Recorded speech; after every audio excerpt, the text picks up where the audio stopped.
Hello students, आज हम बात करने वाले हैं चैनलाइज्ड इंटरसेक्शन के एडवांटेज के बारे में। बहुत बार पेपर में पूछा जाता है। पेपर में इस तरीके से नहीं पूछेगा क्योंकि ज़्यादातर 7 नंबर या 14 नंबर के क्वेश्चन बनते हैं।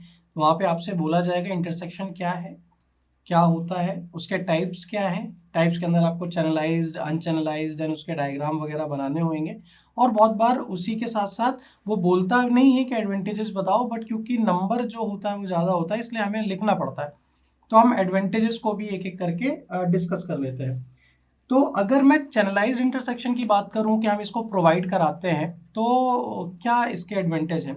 तो सबसे पहली बात तो ये कि जो भी पॉइंट ऑफ कॉन्फ्लिक्ट्स हैं वो अलग हो जाते हैं, सेपरेट हो जाते हैं इसके अंदर, चैनलाइज्ड इंटरसेक्शन के अंदर।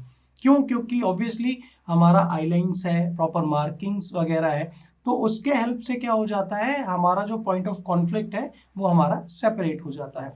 बहुत बार जो रिफ्यूज्ड आइलैंड्स हैं वो पेडेस्ट्रियन यूज में ला लेते हैं। जो इंटरसेक्शन का जो एरिया है वहाँ पे जो रिफ्यूज्ड आइलैंड्स है उसको पेडेस्ट्रियन बहुत बार यूज में ला लेते हैं।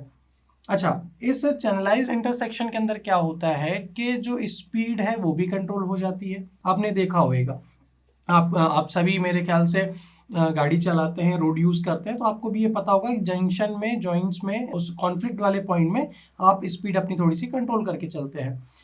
उसके बाद अगर मैं बात करूं, ये जो चैनलाइजिंग आइलैंड्स हैं, ये चैनलाइजिंग आइलैंड के अंदर, उस पर्टिकुलर उस एरिया के अंदर, आइलैंड के अंदर, वो एक ऐसी लोकेशन होती है जहाँ पे आप एक कंट्रोल डिवाइस इंस्टॉल कर सकते हो, प्रॉपर साइंस वगैरह प्रोवाइड कर सकते हो ताकि रोड यूजर्स को यूज में है।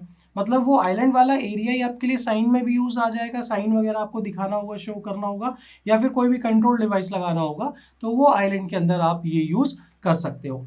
अच्छा, जब हम बात करते हैं ट्रैफिक के जो भी एंगल की बात करें, अगर जो इंटरसेक्टिंग स्ट्रीम्स हैं, आप लोगों की पूरी स्ट्रीम रहती है ट्रैफिक की, तो इंटरसेक्शन में जो आपका एंगल है वो भी कहीं ना कहीं थोड़ा सा एक डिजायर्ड है, बहुत जरूरी है। मतलब वो भी एक सुटेबल वे में आप इसको प्रोवाइड कराते हो।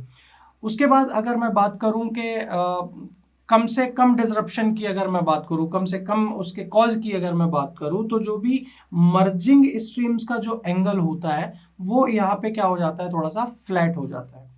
एक कर्वी एंगल नहीं होता, थोड़ा सा फ्लैट एंगल हो जाता है चैनलाइज्ड इंटरसेक्शन के अंदर। व्हीकल की अगर मैं बात करूं, थोड़े से कन्फाइंड हो जाते हैं, एक पाथ में कन्फाइंड हो जाते हैं, जिसके कारण से पूरा का पूरा ट्रैफिक एक कन्फाइंड वे में काम कर रहा होता है। बोथ मेजर और माइनर जो भी कॉन्फ्लिक्टेड एरिया है इंटरसेक्शन के अंदर वो भी थोड़े से कम होके चलते हैं। तो ये कुछ इस तरीके से आपके एडवांटेजेस हैं चैनलाइज इंटरसेक्शन के, जो कि इसको प्रोवाइड कराने से, यूज करने में हमको देखने को मिलते हैं। और इसको हम ना सिर्फ पढ़ें या फिर रटने की कोशिश करें, आप जब उस जगह पे आप जाओगे तो ये चीज़ें खुद फील करोगे।